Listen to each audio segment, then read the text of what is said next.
Eka slumped at the village square, clutching her chest. No one helped her. The women turned their faces. The men looked away. Even her own sister quietly said, "She brought this on herself." There was once a woman named Ikit, but everyone called her Mama Eka after she gave birth to her only son. She lived in a small village where people still swept their compounds every morning with broomsticks, cooked on firewood, and drank water from the public tap. The kind of place where everybody knew everybody's business, at least until Mama Eka started making it worse. Mama Eka wasn't poor. Her husband, Okon, was a carpenter. Not rich, but hardworking and decent. He built chairs and repaired old beds. And he gave her money for food every week. They had a small house with 2 rooms and a veranda. Life was simple. But Eka was never satisfied. She didn't farm. She didn't sell anything. She didn't even join the women's co-op or help out in church. All Mama Eka did, from morning till night, was talk about people. She would start at Mama Iriti's shop, pretending to buy salt. Within minutes, she would start, "You people heard what happened to Blessing, ABI. She say her husband go abroad. Me, I say that man run away because of her big mouth." People would laugh. From there, she would go to the tailor's kiosk, then to Mama Soda's kitchen, then to the water point, collecting stories like a hungry hyena. She didn't care who it hurt. One time, she told everyone that Mama Neka was doing juju because her daughter passed exams without attending lessons. Mama Neka cried for days. Her daughter started getting mocked at school. Another time, she lied that Chief Ademu's wife was cheating with the local pastor. It almost led to a fight in front of the whole church. Nobody was safe. Even when her husband warned her, she would hiss, "Let me hear word, I beg. You want them to say I'm deaf and dumb? A woman must talk."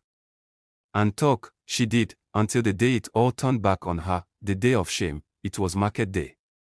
Mama Eka had gone to buy pepper but ended up sitting under Mama Kanda's canopy, sipping sachet water and spreading her usual gossip. "You people saw that girl, Amoka. She came back from the city with belly. Me, I heard the father is someone inside this village." Suddenly, Amoka's mother appeared behind her, holding a pestle. "Say it again," she barked. "Who give my daughter bell?" The entire market froze. Mama Eka tried to laugh. "I was just joking." But the damage was done. A shouting match broke out. People started to confess how Mama Eka had destroyed friendships, broken marriages, even led to a woman attempting suicide after she was falsely accused. One by one, the people began to turn against her. Some called her a demon in wrapper. Others said she needed deliverance. Even children started calling her Mama Amiibo whenever she passed. Her husband became ashamed. He would sit at the beer parlor, head low. Her son began avoiding her. Her friends disappeared. She still didn't stop. But the joy she once felt was gone. Now, she gossiped alone until the day she collapsed in public, the day nobody helped. That morning, Mama Eka had visited the mechanic's wife and claimed she knew about a secret abortion from years ago.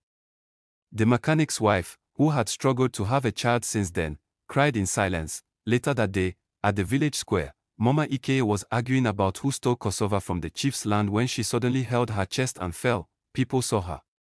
Some walked past. Others whispered, "She's always pretending. Maybe it's her karma." Even her own cousin, who was nearby, said, "If she goes, peace will return to this village." No one took her to the clinic. She didn't die that day. But after that, she became silent. Not because she wanted to, but because her tongue failed her. Doctors said it was stroke. But old women in the village said, not the spirits of all the people she hurt. She sat under her veranda now, staring blankly. Some days, she cried silently when she saw people passing and laughing without her. Lesson from the story: this story is real. It happened in one form or another in many towns. The faces change, but the ending is always the same. A mouth that causes tears will one day cry alone. In our villages and cities, words are sharp. One careless gossip can ruin a life, or end a marriage, or push someone to the grave. Talking is not bad. But talking too much, especially about things that are not your business, is like setting fire near dry grass. Once it spreads, you can't stop it. So what happened to Mama Eka in the end? She lived. But her life changed. People still gave her food out of pity. But no one trusted her again. Even her grandchildren were told not to sit too close. She would point at things. Try to speak. But her voice was gone, and anytime children asked, "Who is that old woman sitting alone?" their parents would reply, "That's Mama Eka. The woman whose storm destroyed her own peace." Moral: be careful with your words. The same mouth that people once listened to can become the reason they avoid you forever.